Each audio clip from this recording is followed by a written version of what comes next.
Hello students, स्वागत है आपका जेई एसेंशियल मैथमेटिक्स में। और आज आपके लिए एक क्वेश्चन लेके आया हूँ जो कि जेई मीन्स 2024 का क्वेश्चन है और काफ़ी अमेजिंग क्वेश्चन है। क्यों है बेटा? सेट्स रिलेटेड है और इसमें एटलीस्ट और एटमोस्ट है, जहाँ 90% बच्चों को दिक्कत आती है। तो देखिए क्वेश्चन क्या कहना चाह रहा है। सबसे पहले मैंने डेटा लिख रखा है कि ना survey of 220 student, total student दे रखे हैं total 220 student. It was found that at least 125 and at most 130 student studied mathematics. मतलब मैथमेटिक्स के जो स्टूडेंट हैं वो 125 से कहाँ तक हो सकते हैं? 130 तक। फिर आगे बोला है at least 85 at most 95 student studied physics. मतलब फिजिक्स जो हैं वो 85 से कहाँ तक हो सकते हैं? 95 स्टूडेंट हो सकते हैं जो पढ़ रहे हैं।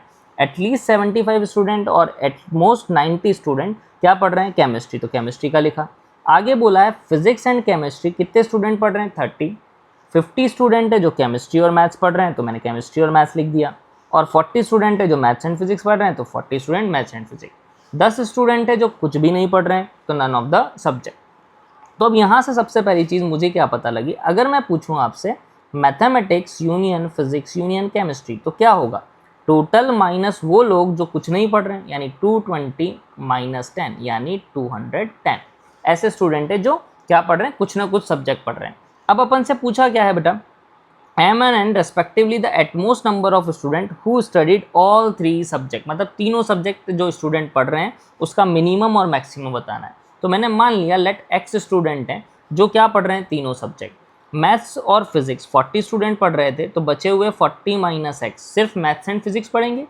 मैथ्स और केमिस्ट्री पढ़ रहे थे 50 स्टूडेंट, तो 50 minus x only maths and chemistry पढ़ेंगे।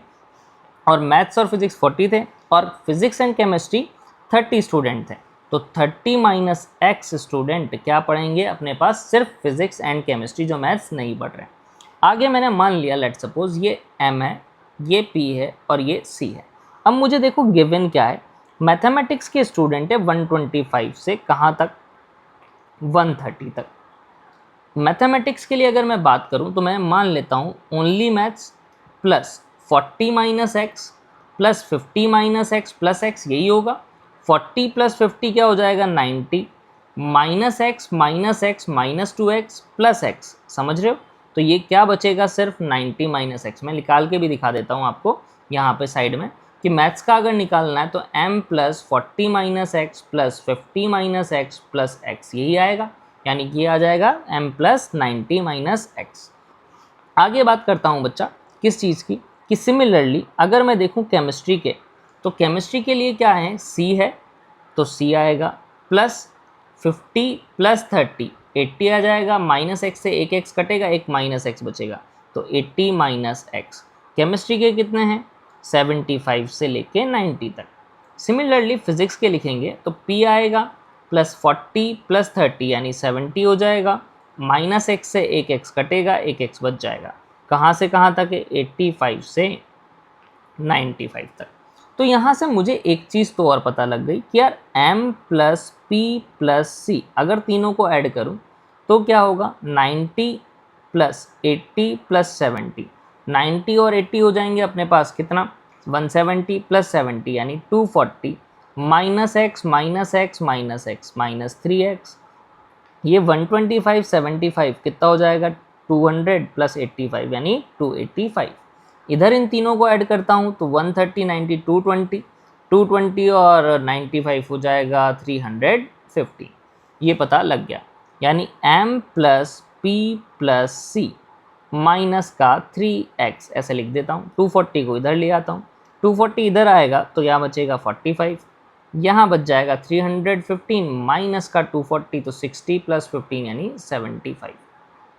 ये अपने पास आ गया। अब देखिए ये M union P union C 210 था।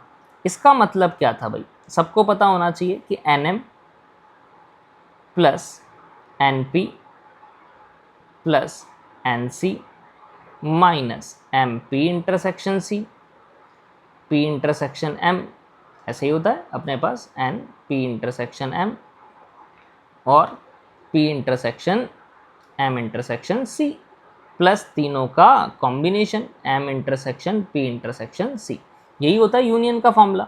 तो मैं इसको थोड़ा सा लिख रहा हूँ।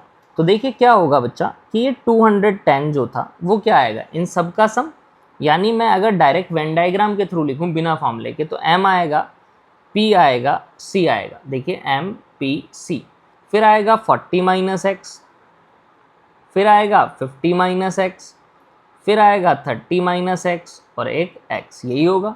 यानी m plus P plus C minus X minus X minus X plus X, ये तो कैंसिल आउट, माइनस का 2x, 40 50 90 और 30, ये हो जाएगा 130, 40 50 90 प्लस 30 120, तो ये 210 माइनस 120, यानी कि m plus P plus C equal to क्या हो जाएगा 2x प्लस का 90।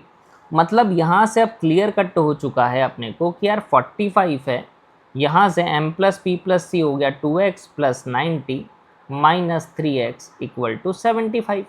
ये अपन को क्लियर कट समझ में आ गया है कि ये 75।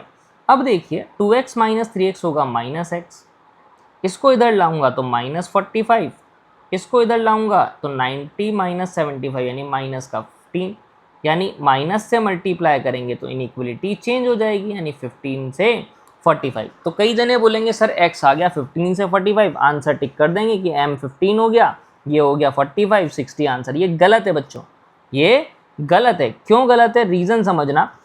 मुझे पता है x पॉजिटिव होना चाहिए, 30 माइनस एक्स भी पॉजिटिव, 40 माइनस एक्स भी पॉजिटिव और 50 माइनस एक्स भी पॉजिटिव। सेट के अंदर नेगेटिव नहीं हो सकते नंबर ऑफ एलिमेंट, -5 के एलिमेंट क्या होते हैं, नहीं होते।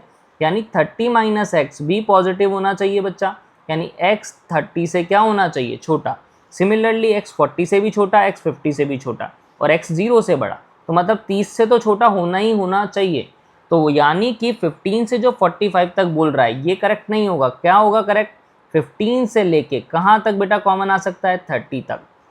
यानी m हो गया अपने पास 15, n हो गया अपने पास कितना 30, यानी m प्लस n कितना आ जाएगा बच्चा 45। ये अपना करेक्ट आंसर। इसी तरह के और अमेजिंग वीडियो के लिए चैनल को सब्सक्राइब कर दीजिएगा। Thank you.